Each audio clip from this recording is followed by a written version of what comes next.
की कहानी जो एक्सप्लेन करने जा रहे हैं वो एक कपल की कहानी है जिनकी कुछ ही दिनों में शादी होने वाली है। लेकिन इससे पहले वो ऑस्ट्रेलिया में घूमने के लिए एक रेंट की कार लेते हैं और बहुत सी नई जगहों को एक्सप्लोर करते हैं ताकि उन्हें ये हमेशा पल याद रहे। और उन्हीं में से एक जगह है आउटबैक, जहाँ पर जाना हर किसी के बस की बात नहीं है, पर ये वहाँ भी पहुँच जाते हैं। पर आगे जाकर जो भी कुछ इनके साथ होता है वो इन्होंने कभी नहीं सोचा होगा। कहानी की शुरुआत होती है लीजा नाम की लड़की जो एयरपोर्ट पर किसी का इंतजार कर रही है।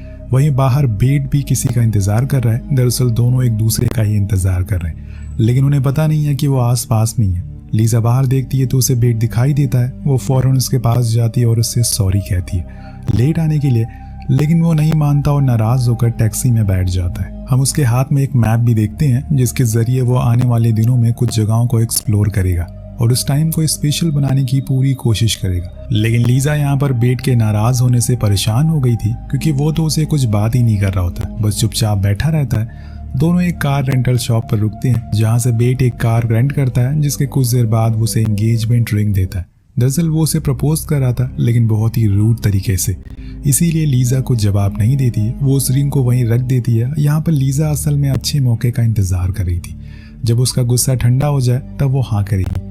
फिर दोनों ड्राइव पर निकल जाते हैं। यहाँ पर बेट जीपीएस को ऑन कर देता है, क्योंकि वो दोनों इस शहर में नए हैं और उन्हें इस जगह के बारे में ज़्यादा कुछ पता नहीं है।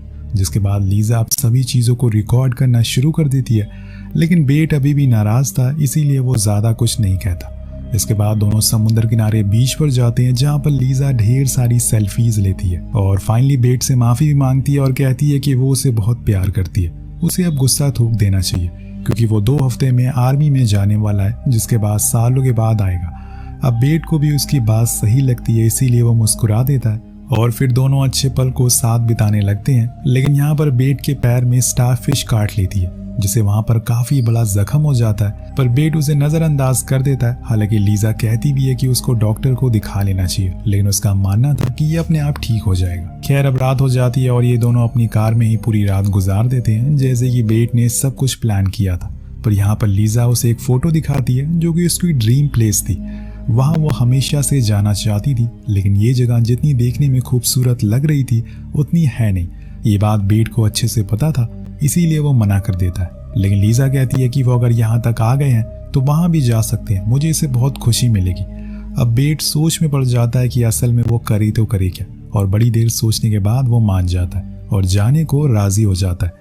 वो अपने फ़ोन में उस जगह की लोकेशन डालता है तो यहाँ से 35 घंटे दूर थी, यानी कि इन्हें अभी बहुत लंबा सफ़र तय करना है। पर ये दोनों निकल जाते हैं अपने लंबे सफ़र पर। रास्ते में ये कुछ रूल्स बनाते हैं, जैसे कि वहाँ जाने के लिए उन्हें सिर्फ जीपीएस का रास्ता अपनाना है, कोई भी शॉर्टकट नहीं लेना है। दूसरा, उन्हें अगर फ़ोन का यूज़ करना है तो पब्लिक फ़ोन का करना होगा, क्योंकि उनके फ़ोन की बैटरी बची रहनी चाहिए।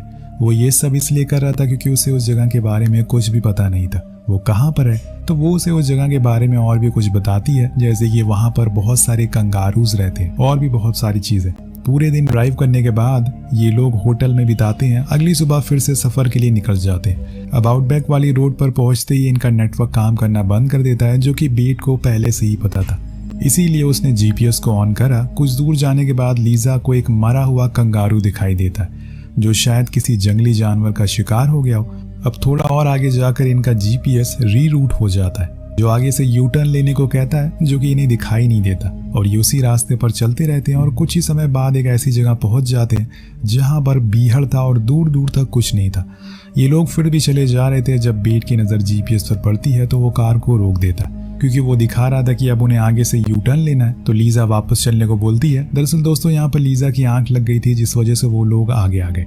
यहाँ बेट कहता है कि हम ज़रूर किसी शॉर्टकट पर आ गए हैं, इसीलिए हमें जीपीएस वापस चलने को कह रहा है, लेकिन हमें आगे बढ़ते रहना चाहिए। और वो फिर से कार को स्टार्ट करता है और ड्राइव करना शुरू कर देता है, पर फिर भी वो जीपीएस वही यू टर्न लेने को बोलता है, जिसकी वजह से बेट परेशान हो जाता है और कार से बाहर आ जाता है। शायद उसे बाहर आकर कुछ दिखाई दे जाए, लेकिन दूर दूर तक कुछ नहीं था सिवाय रेत और पहाड़ों के। उसे वहां पर एक सांप भी दिखाई देता है, जिससे वो चिल्ला देता है। तो लीजा फौरन उसे अंदर आने को बोलती है। अब दोनों ही बड़े ही देर बाद फैसला करते हैं कि वो अपनी कार को यहीं खड़ा करके आगे की ओर जाएंगे। शायद उन्हें वहां पर कोई ऊंची जगह मिल जाए जहां से उन्हें कोई गांव या फिर कोई रोड दिख जाए। वो दोनों ऐसे ही करते हैं और आगे बढ़ना शुरू करते हैं, लेकिन बड़ी ही देर हो जाती है, कुछ भी दिखाई नहीं देता। और अब तो अंधेरा भी हो गया था, इसीलिए लीजा कहती है कि हमें अपनी कार के पास चलना चाहिए। लेकिन जब तक वो वहां पर आते हैं तो उन्हें पता चलता है कि वहां तो उनकी कार है ही नहीं।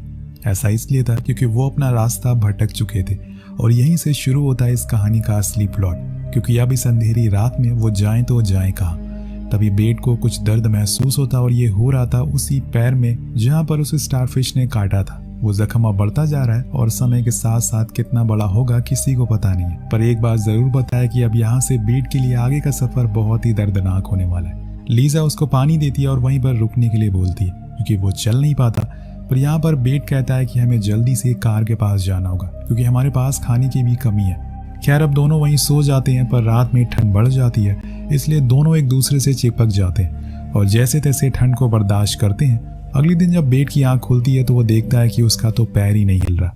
लीजा पूरी कोशिश करती है, जैसे तैसे करके उसे खड़ा करती है ताकि वो लोग आगे की ओर चल सके, लेकिन आज भी कुछ हासिल नहीं होता क्योंकि ये लोग अब रेगिस्तान में भटक चुके हैं और ऐसे में किसी की मदद को ढूंढ पाना इतना आसान नहीं होने वाला। अब एक रात और ये लोग गुजारने के लिए तैयार थे, वो भी खुले रेगिस्तान में जहाँ पर 1000 तरह के जंगली जानवर हो सकते हैं। लेकिन सोने से पहले लीजा खुद ही बेट से शादी के लिए पूछती है तो वो हाँ कर देता और कहता है कि वो किसी भी हाल में शादी कर सकता है क्योंकि वो उसे बहुत प्यार करता है। अब रात हो जाती है और दोनों मदहोश होकर सो रहे थे। तभी हम लीजा के बदन पर चढ़ते हुए एक बिच्छू को देखते हैं। उसे कुछ फर्क नहीं पड़ता क्योंकि वो गहरी नींद में सो रही थी और अगली सुबह बेट पहले उठता है। जो वो देखता है तो हैरान रह जाता है क्योंकि लीजा का पूरा बदन सफेद पड़ चुका था। वो तो आंख ही नहीं खोल रही थी और दोस्तों यहाँ पर उसी बिच्छू ने उसे काटा होगा रात में, जिस वजह से ये हाल हो गया। वो परेशान हो जाता है कि वो करे तो करे क्या। वो उसे बहुत आवाज लगाता है कि लीजा उठ जाओ, लेकिन वो कुछ जवाब नहीं दे रही थी। उसके पास तो पानी भी नहीं है जिसे पिलाकर वो उसे होश में ला सके। अब जैसे तैसे लंगड़ाते हुए वो आगे बढ़ता है। कभी वो उसे अपने कंधे पर बैठाता है तो कभी वो उसे घसीट कर आगे बढ़ता रहता है, पर वो उसे अकेला नहीं छोड़ता, उसके साथ देता रहता है। लेकिन एक जगह जाकर वो गिर जाता है क्योंकि उसके अंदर अब हिम्मत नहीं बची कि वो आगे बढ़ सके। लीजा तो तब से होश में ही नहीं है। तभी उसे कुछ आवाज सुनाई देती है। वो ऊपर देखता है तो वहां पर एक प्लेन था जिसको वो आवाज लगाने की कोशिश करता है। अपनी शर्ट को उतार कर वो वेव करता है, लेकिन कोई फायदा नहीं था क्योंकि वो बहुत ही ऊपर से उड़ रहा था और ऐसे में उसके अंदर बैठे लोग इन्हें देख नहीं सकते। अब यहाँ बेट को पता होता है कि साइन बनाने से शायद उसे कुछ मदद मिल जाए, इसीलिए वो वहां पड़े पत्थरों से SOS का साइन बनाता है और वहीं छोड़ देता है ताकि अगली बार कोई वहां से गुजरे तो उन्हें देख सके। लेकिन अब बेट की हालत बहुत ही बुरी होती जा रही थी। उसे पानी चाहिए था जो कि उसके पास नहीं है। यहाँ पर वो वही करता है जो बहुत सारे लोग फंसी हुई जगह पर करते हैं। वो अपना यूरिन पीता है, लेकिन उससे भी उसके पास कोई बोतल नहीं थी। वो आसपास देखता है तो वहाँ कुछ नहीं था, इसीलिए उसे अब आगे जाना होगा। लेकिन इस बारी वो पहली वाली गलती नहीं करेगा। वो एक लकड़ी को ले लेता है और उसी लाइन बनाते हुए आगे बढ़ता है ताकि वापस आते हुए उसे रास्ता याद रहे। अब वो चलते रहता है और उसका सर पे सूरज आग उगल रहा था, लेकिन उसके अंदर हिम्मत है जो उसे चलाए जा रही है। कुछ दूर जाने के बाद लीजा का बैग उसे मिल जाता है जिसके अंदर एक बोतल थी और उसी में वो यूरिन को भर लेता है और उसे पी लेता है। वो थोड़ा सा लीजा के लिए भी छोड़ देता है ताकि होश आने पर वो उसकी प्यास को बुझा सके। उधर दूसरी ओर हम देखते हैं कि लीजा को होश आ गया है, पर वो अपना राइट हैंड हिला नहीं पा रही, उसे उठा ही नहीं पा रही है। जब वो उसे चेक करती है तो उसे पता चलता है कि वहां पर असल में एक जख्म हो गया है जो कि उसी बिच्छू के काटने से हुआ था। लेकिन उससे बड़ा डर उसे तब लगता है जब वो अपने आसपास बेट को नहीं पाती। वो उसको आवाज लगाती है, चिल्लाती है, लेकिन कोई फायदा नहीं था। अगर वो थोड़ी दूर आगे जाकर उस SOS साइन को देख लेती तो शायद समझ जाती बेट यही आसपास ही है कि वो लौट कर जरूर आएगा। लेकिन उसने वो नहीं देखा और एक बहुत बड़ी गलती कर दी। वो उसे देखे बिना आगे बढ़ना शुरू कर देती उसे ढूंढने के लिए। अब ऐसे ही दोनों चलते रहते हैं और उन्हें चलते चलते रात हो जाती है। बेट तो उस लाइन को फॉलो करते करते वापस वहीं पहुंच जाता है, लेकिन वहां उसे लीजा कहीं दिखाई नहीं देती। एक तो वो पहले से ही परेशान है, अब लीजा के जाने के बाद वो और परेशान हो जाता है। दोनों ही एक दूसरे को आवाज लगा रहे होते हैं, लेकिन ऐसी जगहों पर सबसे पहले आपको यही ध्यान रखना होगा कि अपने साथी के साथ नहीं छोड़ना है। अगर छोड़ना भी है तो बताकर छोड़िए, क्योंकि अब उनके अंदर और ताकत नहीं बची। इधर हम लीजा को देखते हैं जिसका चेहरा पूरी तरह से सफेद पड़ चुका है पानी की कमी की वजह से। वो पास में लगे एक पेड़ को खाना शुरू कर देती है, लेकिन उसे याद रखना होगा कि ये कोई जंगल नहीं है बल्कि रेगिस्तान है, जहाँ पर कौन सा पेड़ अच्छा है कौन सा नहीं इसे कोई जानकारी नहीं है। दोस्तों उस तरफ हम बेट को देखते हैं जिसकी दिमागी हालत पहले से और बुरी हो चुकी है। वो फिर से अपना यूरिन पीता और लीजा को ढूंढने के लिए बढ़ता है। उसे नहीं पता कि उसे कहाँ जाना है। इधर बेट आगे बढ़ता है और आगे जाकर उसे अपनी कार दिख जाती है, जिसे पाकर वो बहुत ही खुश होता है और फौरन अंदर जाकर कुछ खाने पीने का सामान ढूंढना शुरू करता है। लेकिन उसे वहाँ सिर्फ एक लाइटर दिखाई देता है जो अभी किसी काम का नहीं है। वो उस कार को स्टार्ट भी करने की कोशिश करता है, लेकिन उसे याद रखना होगा कि जब वो इसे छोड़ कर गया था तो उसकी लाइट्स ऑन थी। इसी वजह से उसकी पूरी बैटरी खत्म हो गई है और उसे कैसे भी करके किसी भी हालत में पानी चाहिए, और इसीलिए वो कार के वाइपर वाटर को पीने का सोचता है, जिसके लिए कार का बोनट खोलता है और बड़े ही मुशक्कत से पीता है। पर यह पानी एक तरह का पेट्रोल है जो आपके अंदर जाने के बाद आपकी जान भी ले सकता है। लेकिन इस समय बेट को सिर्फ पानी का भूत सवार है। वो पानी को पूरा पी लेता है, जिससे उसे उल्टियां भी होती है, पेट में दर्द भी होता है, लेकिन वो फिर भी उसे पीता रहता है। जिसके बाद वो यूरिन करता है और उसे लीजा के लिए सेव कर लेता है ताकि वो उसे पीकर खुद की जान बचा सके। तो एक मर्द अपनी पसंदीदा औरत के लिए कुछ भी कर सकता है। आपको क्या लगता है, क्या बेट ने ये करके सही किया? अब देर रात हो जाती है, दोनों फिर से एक दूसरे की तलाश में इधर उधर भटकने लगते हैं। पर अंधेरे और जमा देने वाली ठंड के अलावा इन्हें कुछ भी हासिल नहीं होता। उधर लीजा को याद आता है कि उसके फोन में कुछ बैटरी बची हुई है। वो बेट के लिए एक मैसेज रिकॉर्ड करती है, क्योंकि एक वही थी जिसकी वजह से वो दोनों यहाँ पर फंस गए हैं, वरना बेट तो उसे लेकर कहीं और जा रहा था। इसीलिए लीजा उस वीडियो में उसे माफी मांगती है और एक अच्छे से जीवन की कामना करती है, क्योंकि उसे शायद अब यकीन हो गया था कि वो नहीं बचेगी। उधर बेट तो उल्टियां करे जा रहा था। अब उसकी तबीयत बहुत खराब हो रही थी। सुबह होने पर लीजा देखती है कि वो एक लाइन पर लेटी हुई है, जिससे वो समझ जाती है कि ये काम जरूर बेट का होगा। वो उसी लाइन को फॉलो करती रहती है और फाइनली इतनी मुश्किल के बाद एक जगह पर बेट उसे गिरा हुआ मिलता है। वो फौरन उसके पास जाती है, लेकिन उसकी हालत अब बेकार हो चुकी थी। वो किसी भी समय अपना दम तोड़ सकता है।